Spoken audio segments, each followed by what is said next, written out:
მოგესალმებით. გამარჯობა და გამარჯვება საქართველოს, გამარჯვება თითოეულ თქვენგანს, ქართულ სახელმწიფოს და გამარჯობა რუსთაველის გამზირო. მოგესალმებით. არავის, მე ვფიქრობ, არავის ვქონია იმის მოლოდინი, რომ 27 ოქტომბერს დილით ადრე, ან თუნდაც 26 ოქტომბერს გვიან ღამით გამოვიდოდა ივანიშვილი პირდაპირ ეთერში და მოგილოცავდათ გამარჯვებას, მიულოცავდა წარმატებას ქართულ სახელმწიფოს. ამის მოლოდინი არ ყოფილა. ყოფილა მოლოდინი, რამდენ პროცესს დაიწერდა. დაიწერდა 46, 47, 52 თუ რაც დაიწერა. 2024 წლის არჩევნებზე თავარი კითხვა არ იყო, ვინ შევიდოდა ამ პარლამენტში და ვის ეკნებოდა საპარლამენტო მანდატი. თავარი კითხვა, რომელზეც პასუხი უნდა გაეცა თითოეულ ჩვენგანს და ქართულ საზოგადოებას, იყო შემდეგი: სად იქნება ქართული სახელმწიფო გეოპოლიტიკურ რუკაზე? ვიქნებით რუსული ჭაობის ნაწილი და გეოპოლიტიკური მათი სივრცის ნაწილი, თუ დასავლური გეოპოლიტიკური სივრცის ნაწილი. და ყველანი წავედით არჩევნებზე, იმიტომ რომ ვიცოდით, რომ ეს კითხვა იყო პასუხგაცემული. მივდიოდით დიდიან პატარიანად სოფლებში, რაიონებში, ქალაქებში, ბარში, მთაში, გვიხაროდა ამაყები ვიყავით და ვართ და ერთობით იმ კონკრეტულ არჩევნების დღეს დასრულდა არჩევნების შედეგები, გამოაცხადეს და აღმოჩნდა, რომ წინა არჩევნებთან შედარებით 2021 წელს, რომელიც ჩატარდა, 270,000 ქართველით მეტი მისულა და უკლებლივ ყველას ხარი დაუჭერია ბიძინა ივანიშვილისთვის. ამის მიღებას რეალობად ვინმე ვაპირებთ? ვინმე აპირებს ამ რეალობასთან შეგუებას? არა, რა თქმა უნდა. აქ მხოლოდ ემოციები არ იქნება, ხახდო. აქ იქნება ბევრი მართალი სიტყვა, გამაგრებული ბევრ ნაბიჯთან ერთად, რომელსაც გადავდგავთ. პრივილეგია თითოეული ჩვენგანისთვის აქ ყოფნა. მილიონზე მეტი ხმა აიღო ქართულმა ოპოზიციურმა ჯგუფებმა, ერთმანეთისგან განსხვავებულებმა. მაგრამ თქვენ ეს ხმები ჩვენ იმისთვის კი არ მოგიციათ ჩვენთვის, რომ საპარლამენტო მანდატები ჩაგვედო. სახელმწიფო გვინდოდა გავხდარიყო ევროპის განვითარებული სახელმწიფოთა შორის ერთ-ერთი და ივანიშვილმა ზურგი შეგვაქცია. რას აკეთებენ სახელმწიფო მედიის წარმომადგენლები? ახლა გვეკითხებიან, სად არის მტკიცებულება? ჩვენთვის თავარი მტკიცებულება არის შემდეგი: უკანასკნელი თვეების განმავლობაში აქ რუსთაველის გამზირზე, როცა რუსული კანონი მიიღო ამ ხელისუფლებამ, მას შემდეგ დაიბადა ახალი საქართველო, შეიცვალა პოლიტიკური კონფიგურაცია და ამ რეალობას ზურგს აგზევს ივანიშვილი. ამბობს, რომ ეს არ შეცვლილა, ისევ იგივე ხდება.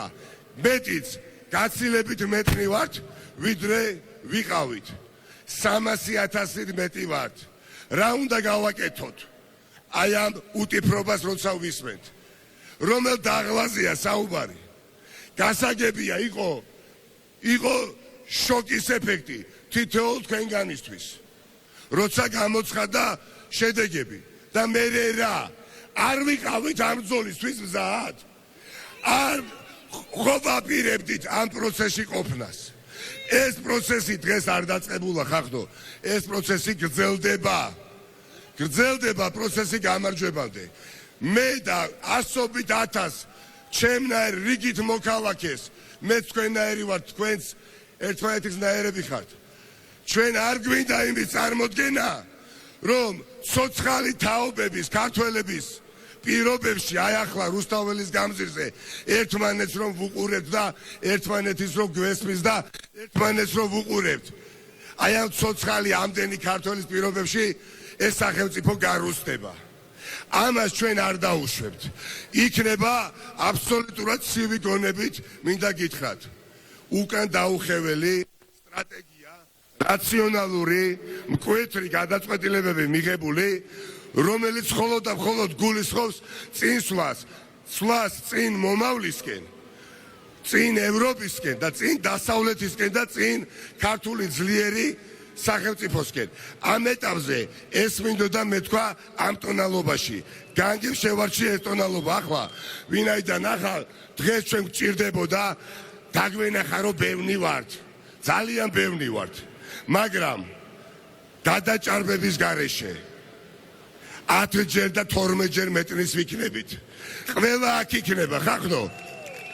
ორლესული ნიჩბებით შეხავდნენ აქ ქართველებს, ჩვენს მშობლებს და ბებიებს და ბაბუებს და მაშინდელი თაობის ძალიან ახალგაზრდა ადამიანებს. და თავები შეუშვირეს საბჭოთა ჯარისკაცების ორლესულ ნიჩბებს იმისათვის, რომ ჩვენ დღეს შეგვძლებოდა ვდგარიყავით რუსთაველის გამზირზე და ქონოდა შანსი ამ სახელმწიფოს გაძლიერებისთვის გვებრძოლა და მათი ხსოვნა და არა მხოლოდ მათი იმსახურებს ბრძოლას ბოლომდე. ყველაფერზე თავი დავანებოთ. ამ ქვეყანაში ვერც რუსული ფული ისრიალებს, ვერც ივანიშვილის უტიფრობა გავა და გაუვა და ვერც საქართველოს აი ამ ალაყ დროშას ვინმე ჩამოგვაწევინებს. მთელი საქართველო ვიქნებით იქ სადაც საჭიროა. სხვადასხვა ტაქტიკით, სხვადასხვა სტრატეგიით, მაგრამ სიმტკიცით, ნებით, სიმყარით და სიმრავლით ვილით მხოლოდ და მხოლოდ წინ. ეს არის გადაწყვეტილი. ქართველმა ხალხმა გადაწყვიტა, რომ ჩვენ გვინდა ვიყოთ დამოუკიდებელი ძლიერი ქართული სახელმწიფო. არ გვინდა რუსეთი, არ გვინდა რუსული ჭაობი. ეს არის ჩვენი არჩევანი. ეს არჩევანი ჩვენ გავაკეთეთ. გადაწერა კაცმა ამ არჩევნების შედეგები და ამ არჩევნების შედეგებს არც ადგილობრივი საზოგადოება და არც საერთაშორისო საზოგადოება არ ვიღებთ. წინ გამარჯვებისკენ არ დავიღალოთ, თანმიმდევრულები ვიყოთ, თვითდაჯერებულები ვიყავით, თავდაჯერებულები ვიყავით, იცოდეთ რომ გამარჯვებულები ვართ. არ შეგეპაროთ არც ერთი წამით, არ შეგეპყროთ კომპლექსი, რომ იმან შეიძლება რაღაცა ეტაპზე მაინც მაჯობოს, იმიტომ რომ ბევრი ფული არა ხახნო. აი აგერ ჩვენ ძალიან მალე აქ 12ჯერ, 10ჯერ, 13ჯერ მეტრი ვიქნებით. დანარჩენი ძალიან მალე. დიდი მადლობა და კოცნით, გეხვევით.